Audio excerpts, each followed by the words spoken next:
The topic of this problem post is domain and range. So for the first one, we have a graph of a function f of x is equal to the square root of quantity x plus 4, and it's shown here. We want to know what the domain of this function is. Well, the domain refers to x values, inputs. So we want to look at all the x values and see what x values produce an output. So some of these options say x such that x is greater than 0. So let's check to see if that's true. If this is true, that means any x value larger than 0 would have an output.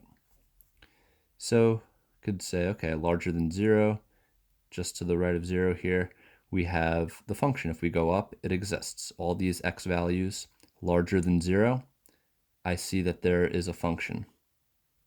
So this works, but there's also some of these x values that work that are not greater than 0. For example, 0 itself works, so it can't be option 1 because that doesn't include 0, it doesn't have the line underneath.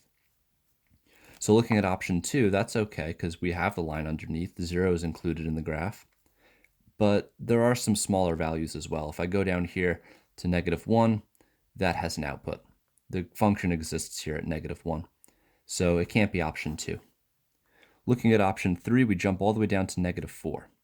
And option 4 also has a -4, but the difference here is that option 3 does not include the -4, and answer choice 4 does include the -4 because we have the line underneath the inequality. It says greater than or equal to -4.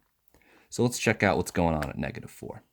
So clearly the function is here for all of these values. If I go to -3, the function is there.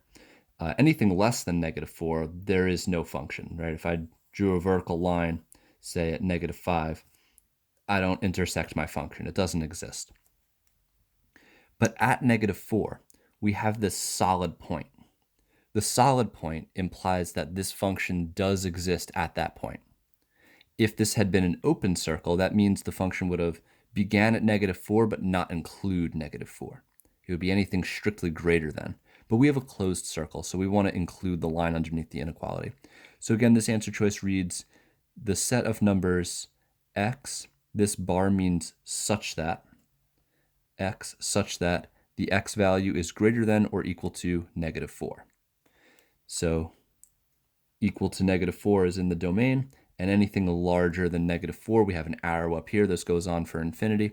I can go out to infinity on the x, and my function would exist. So answer choice 4 is correct. In number 2, the domain of the function f of x equals 2x squared minus 8 is -2, 3, and 5. And we want to find the range. Well, the domain, x values, input. So whatever I see for my x here, I'm going to use these as inputs. So I'm going to find f of -2, substituting a -2 for x, and that's equal to 2 times -2 squared minus 8. So f of -2 is going to be -2 squared is 4, 2 times 4 is 8, 8 minus 8 is 0. So now I know 0 needs to be in the range, so I can eliminate answer choices 1 and 2 because they don't include a 0. Now I know it's either going to be 3 or 4, and I need to either generate a 10 or a 4 with my next example, my next input. So let's try this 3. We'll find f of 3. So again, everywhere I see an x, I'm going to put a 3 in its place. So from here, we can do 3 squared, that's 9. 2 times 9 is 18, and 18 minus 8 is 10. So we get a 10. We have our 10 here. 10 is not part of this answer choice 4 set, so answer choice 3 will be correct. And I'm sure if we plugged in the 5, we'd get our 42. I did this mentally, but you can plug it into the calculator just as you see it. So with the 5, you could do 2 times the 5 squared minus 8. That'll get you your 42. Another thing we can do is use the y equals screen. If we go to the y equals screen and we enter in the function 2x squared minus 8, 2x squared minus 8, we can head over to the table, and this gives us a list of all of our inputs and our outputs, our inputs being the x values and our outputs being the y's. So our inputs were -2, 3, and 5. So if I go and find -2, I get my output of 0.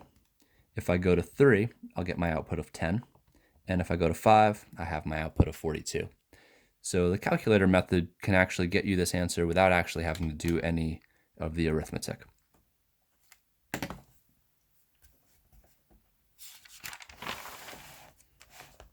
Okay, number 3 says state the domain and range of the relation shown below.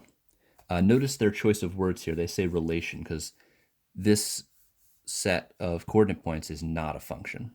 It's not a function because we have a 4, 2 and a 4, -2. That's the same x value with different outputs. So this relation is not a function. That's also true for the 1. We have 1, 1 and 1, -1. So that's important that they chose the word relation here instead of function. Relations can still have a domain and range. For our coordinates, we have x, comma, y. And x is input, y is output. And as we showed on the last page, x and input was the domain and y and output was the range. So all of my first numbers will make up my domain, and all of my second numbers from each coordinate point will make up my range. I do have some repeats, like the 4s and the 1s, but when I'm listing out my domain, I only need to list each element one time. So my domain, I'll use roster notation. Roster notation is a list of all the values that are included. So I have a 4, I have a 1, I have a 0, and 1 and 4 I have already, so that will be the end of my list. 4, 1, and 0, those are all the numbers that I could possibly have in my domain position, my input position.